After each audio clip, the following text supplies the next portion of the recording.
Hello everybody. Okay, I have put up not exactly the best job ever, but this chicken wire.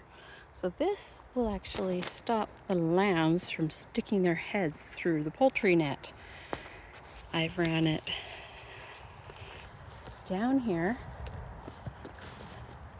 Unfortunately, there's a bunch of debris that I just can't move right now, so we'll wait until I get some equipment moving around when the land dries up a bit. And here's my elderberry bush. So what's going to happen is this is actually a gate. So it opens up, and from here down, and unfortunately through that debris pile, you'll see it on the other side, there's going to be willow fencing put in later. It's getting into summer, or I should say later in the spring, but it's better to do it in the fall, give the plant a chance to root before the heat of the summer comes in. But I've gotten, I think, enough done so I can go out for Sunday dinner with Mom and the family. But I'm gonna have to move this over just a bit. You can see right there, it's 8 feet. So I'll start moving stuff and getting everything sorted, but there's still some gaps underneath the fence. I'll have to fix that, otherwise all the chickens will exit, and that won't be very good.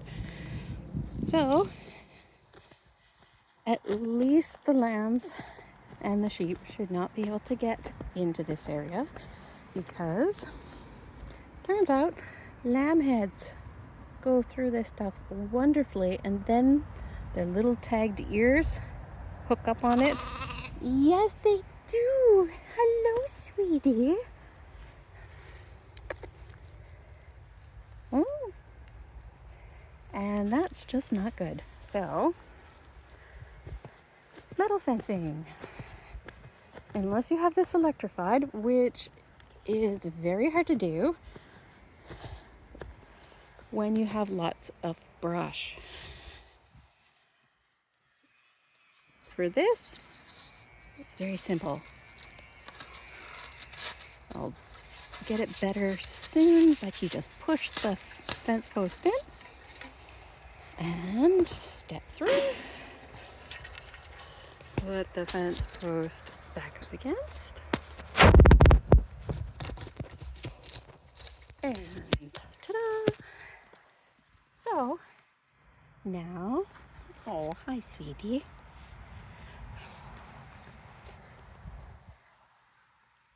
What are you thinking?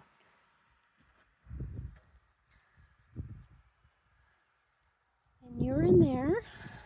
I'm gonna have to do a little bit of work to this, but at least it is in. And now, because of this mesh, the lambs can't get through and stick their heads through this.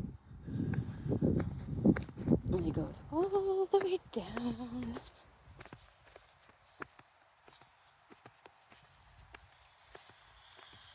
The geese are nesting, so they're a little bit upset generally. Understandable. Nesting time.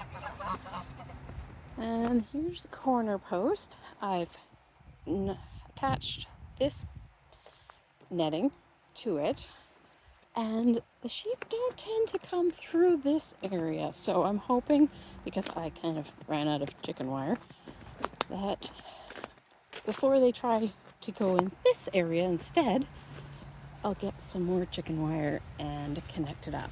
But here is where, yes, the chicken wire goes to. And I moved, so what's happening is this is actually exactly where it should be taking off. So it should go from this spot all the way up, and you can see the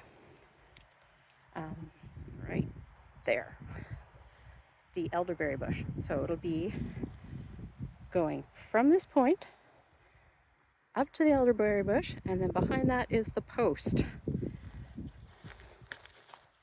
But as you can see, the electric net is just totally overgrown by brush and materials, so it's going to take a while to get it out of there without harming the fence.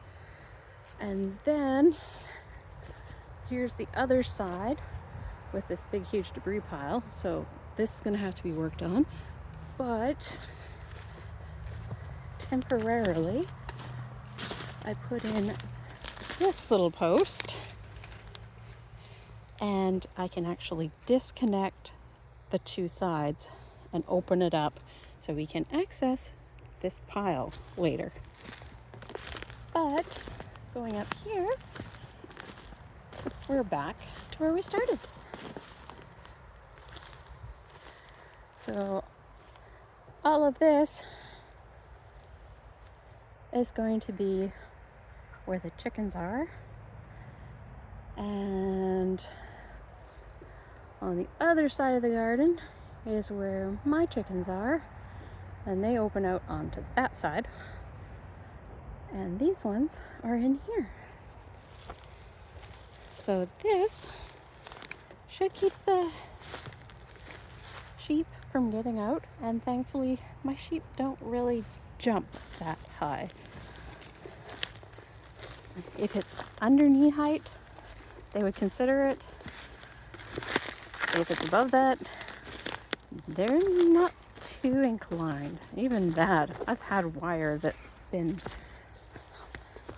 let's see,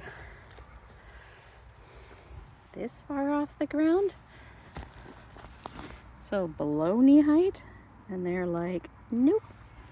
And well, I'm not exactly the tallest of people. It's only the young ewe lambs that will take on the thought of jumping over an electric fence, or the little young ram lambs. But, well, actually, there's only one out of all of the little ram lambs that decided to jump the fence. But he didn't do it too often. I wonder why. Okay, well, that's it. Everything is buttoned up. Time to go over to Mom and have a nice Easter dinner. Talk to you guys later. Bye.